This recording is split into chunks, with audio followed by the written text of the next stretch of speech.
जब दुनिया किनारा कर रही है तब इजराइल और भारत ने एक ऐसा डील फाइनल किया है जो डील भारत के लिए बहुत खास था और इससे पहले तक शायद ही इतना खुलकर भारत और इजराइल साथ आए होंगे। दो बड़ी चीजें जो एक साथ चल रही है। जियोपॉलिटिक्स में बहुत सारी चीजें चल रही है, हमेशा की तरह जानने को मिलेगा बहुत कुछ। आइए जानते हैं इन खबरों को विस्तार से। अभी अगर आप इजराइल को देखेंगे ना तो पहलगाम हमले की बरसी थी और इसको लेकर जितने ठोस अंदाज में ये साथ में खड़े हुए शायद ही कोई साथ में खड़ा हो। स्क्रीन पर इस वीडियो को मैं चाहती हूँ थोड़ा सा आप सुने।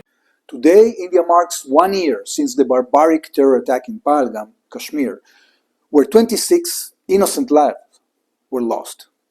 On behalf of Israel, I extend our deepest condolences to the families of the victims and to the people of India. We stand with you in grief and in solidarity. For us in Israel, this pain is deeply familiar. On October 7th, we witnessed similar brutality against our own people. These tragedies remind us that terror has no borders. India and Israel stand united in the fight against terrorism. We remain committed to confronting this threat together with resolve and determination. अब यहाँ न सिर्फ ये बल्कि इनके राष्ट्रपति से लेकर इनके मंत्री तक सबने कहा कि रणनीतिक तौर पर आतंकवाद के खिलाफ हम भारत के साथ खड़े हैं। अब ये सिर्फ ऐसी बात नहीं है कि सिर्फ बातों में है, बल्कि इसका असर भी देखने को मिल रहा है। मान लीजिए कि भारत और चाइना या भारत और पाकिस्तान के बीच में लड़ाई लंबी चलने लगे। डोनाल्ड ट्रंप ने रूस को तंज कसते हुए कहा था कि रूसी राष्ट्रपति व्लादिमीर पुतिन ने 2-3 साल लगा दिया लड़ाई में, हम इतना लंबा लड़ाई हम नहीं लड़ेंगे। वेनेजुएला के मामले में उन्होंने बहुत जल्दी से निपटा दिया था, तो उनको लगा था कि हर जगह हलवा है और ऐसा ही चलेगा। लेकिन जब स्ट्रेट ऑफ हॉर्मुज में वो उतरे हैं तो हफ्तों की लड़ाई महीनों में बदल गई है। महीनों से 2 महीने 3 महीने होने लगेंगे और फिर आप देखेंगे साल तक होने लगेगा। इसका मतलब क्या है? इसका मतलब ये है कि ईरान को भी कहीं से सपोर्ट मिल रहा है, ठीक वैसे ही जैसे यूक्रेन को सपोर्ट मिल रहा था। ऐसे में क्या होता है? ऐसे में लड़ाइयाँ खिंचती हैं लंबी, और जब लड़ाइयाँ लंबी खिंचती हैं तब फिर बहुत सारी चीजें जरूरी हो जाती हैं। अभी खुलकर आपने देखा होगा भारत की तरफ से भारत की राष्ट्रपति ने इजराइल के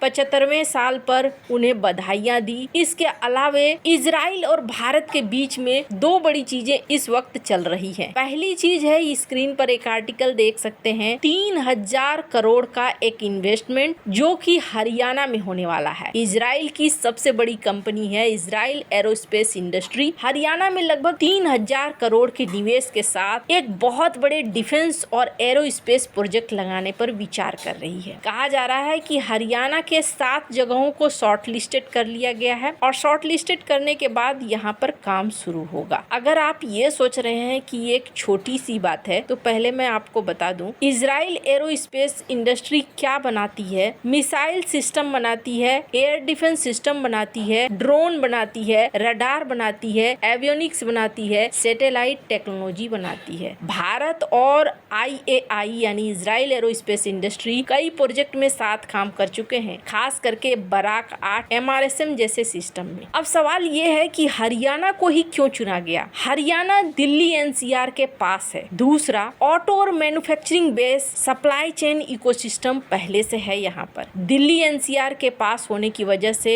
सेंटर में पॉलिसी बनती है, पॉलिसी के एकदम नजदीक है, लॉजिस्टिक आसान है, एयरपोर्ट, हाईवे, फ्रेट कॉरिडोर यहाँ उपलब्ध है। साथ ही साथ गुड़गांव, फरीदाबाद, मानेसर जैसे क्षेत्रों में टेक्निकल मैन पावर भी यहाँ पर उपलब्ध है। अब सिर्फ मामला इतना नहीं है, मामला इससे कहीं आगे है। मामला क्यों आगे है ये और क्यों पाकिस्तान और चीन के लिए ये टेंशन की बात है? पाकिस्तान और चीन दोनों इसे सिर्फ एक फैक्ट्री के रूप में नहीं देख रहे हैं, बल्कि एक बहुत लंबी परियोजना के रूप में देख रहे हैं, एक ऐसी ताकत के रूप में देख रहे हैं कि भारत के लिए तुरंत का युद्ध नहीं बल्कि बहुत लंबे युद्ध को भारत चला सकेगा। इसको साधारण भाषा में समझिए, अगर मिसाइल सिस्टम या उनके कंपोनेंट्स भारत में बनते हैं तो भारत को हर बार विदेश से इंपोर्ट करने के लिए निर्भर नहीं रहना होगा, यानी प्रोडक्शन तेज होगा, मेंटेनेंस आसान होगा, स्पेयर पार्ट्स उपलब्ध होंगे, कॉन्फ्लिक्ट का समय आएगा तो भारत फटाफट बना सकेगा। पाकिस्तान के लिए तो ये बहुत बड़ा टेंशन है क्योंकि उसका डिफेंस बेस बहुत छोटा है। एयर डिफेंस मजबूत होगा भारत का, भारत अपने की बेसिस की सुरक्षा कर सकेगा पहले से ज्यादा। ये पाकिस्तान की स्ट्राइक प्लानिंग को कठिन बना देगा। इसके अलावे सबसे बड़ी चीज ये है कि पाकिस्तान और चाइना की ये चिंता बढ़ जाएगी कि लंबे संकट में भी भारत सस्टेन कर सकेगा। भारत के ऊपर अगर प्रतिबंध लगाए जाते हैं या भारत को कोई देश हथियार देने में देर करता है तो भारत को दिक्कत नहीं होगी। भारत अब इसका मेंटेनेंस भी खुद कर पाएगा और अगर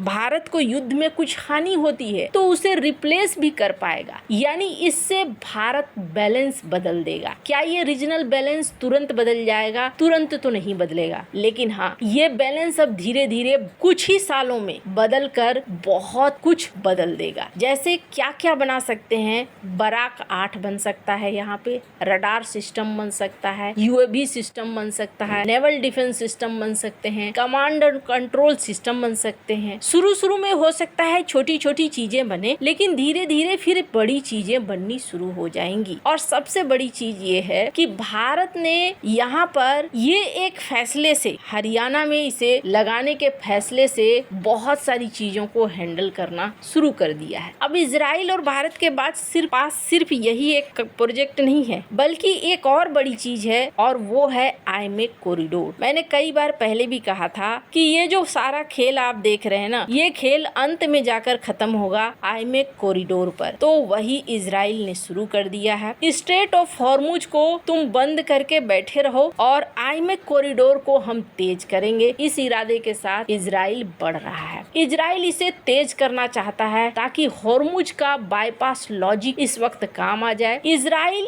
भूमध्य सागर में एक गेटवे बन जाएगा, यानी गल्फ से सामान आया इजराइल के पोर्ट से यूरोप तक जाए। ईरान का प्रभाव भी खत्म हो जाएगा। भारत को इससे एक बड़ा फायदा होगा। यूरोप का ट्रेड बहुत तेज हो जाएगा। एनर्जी के लिए भारत को अब मल्टीपल रूट मिल जाएंगे। ऐसा है नहीं है कि स्ट्रेट ऑफ हॉर्मुज पर ही निर्भर रहना पड़ेगा। अब आईमेक हॉर्मुज को काफी हद तक रिप्लेस कर देगा। ईरान इसे देखता है ऐसे कि उसके प्रभाव को बाईपास किया जा रहा है। दूसरा, ईरान ऐसे भी देखता है कि खाड़ी देश इजराइल और भारत के बीच में एक समन्वय बन रहा है। यानी ये सिर्फ एक कॉरिडोर नहीं है, बल्कि आने वाला भविष्य है। यही वजह है कि भारत और इजराइल दोनों ही एक साथ मिलकर आगे बढ़ रहे हैं इस मामले में। आपको क्या लगता है, ऐसे समय में भी इजराइल के साथ रहना क्या सही है या नहीं? कमेंट कर अपनी राय जरूर बताएं। जल्द मिलते हैं अगले वीडियो में नई खबर के साथ।